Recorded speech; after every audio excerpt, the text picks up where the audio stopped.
yang ketinggalan dari satu memang ketinggalan.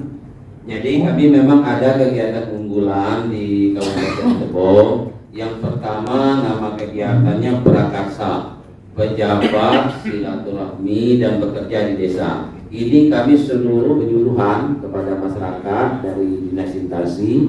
Kemudian pagi harinya kami melakukan pelayanan. Kami mengikuti evaluasi kinerja Kepala Daerah atau PJ Kepala Daerah untuk triwulan kedua, untuk penugasan kedua kami sebagai PJ Kepala Daerah di Kabupaten Tebo. Dari hasil evaluasi tadi, alhamdulillah semua berjalan lancar, dinilai cukup baik. Namun ada beberapa hal yang menjadi catatan. Yang pertama terkait dengan penyerapan anggaran, diharapkan sampai Desember nanti pemerintah Kabupaten Tebo harus menyerap anggaran di atas 95% atau 95% paling kurang. Nah, untuk itu kita akan mengambil langkah-langkah untuk memacu para OPD untuk melaksanakan kegiatannya agar sampai targetnya. Di samping itu juga ada beberapa data seperti yang lalu yang masih perlu dibenahi agar kinerja yang baik ini betul-betul terukur. Salah satu contohnya misalnya kemiskinan ekstrim dan stunting.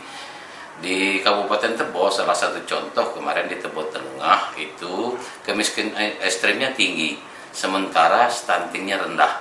Nah, asumsi dari penilaian bahwa apabila di suatu kecamatan itu kemiskinan ekstrimnya tinggi, tentu angka stunting juga akan tinggi.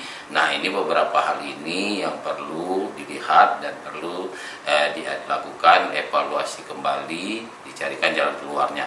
Nah, kemudian mereka juga mengapresiasi berbagai inovasi daerah tentang pelayanan kepada masyarakat seperti prakarsa, kemudian roadshow dalam rangka Hari Kesehatan untuk memberikan pelayanan kepada masyarakat ini cukup diberikan apresiasi oleh para evaluator yang dilaksanakan oleh Kemendagri.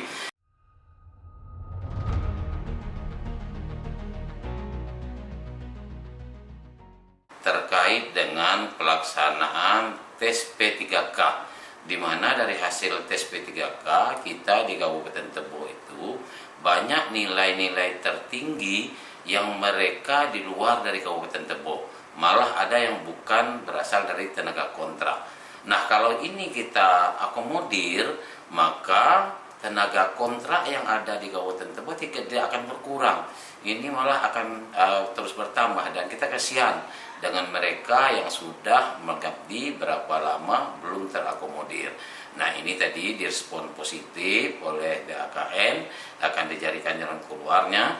Besar kemungkinan meskipun nilai tinggi tapi di luar dari Kabupaten Tebo ini mungkin belum bisa kita akomodir di saat ini.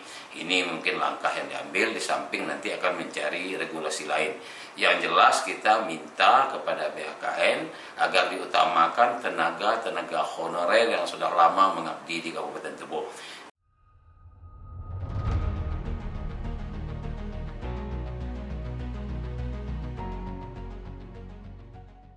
Bertemu dengan Direktur Air Minum tentang pemerintahan kita peningkatan kapasitas air bersih di Perintis Rimbo Bujang, mohon ditingkatkan dari 50 liter per detik menjadi 100 liter per detik, mengingat kebutuhan yang cukup tinggi di daerah Rimbo Bujang di Perintis.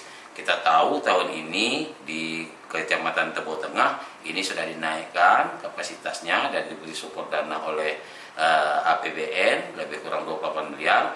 Dan insya Allah dari pembicaraan kami tadi dengan Direktur Air Bersih, Air Minum di Kementerian PU, ini akan mendapatkan alokasi di tahun 2024 nanti lebih kurang 14 miliar untuk peningkatan kapasitas air bersih di Perintis.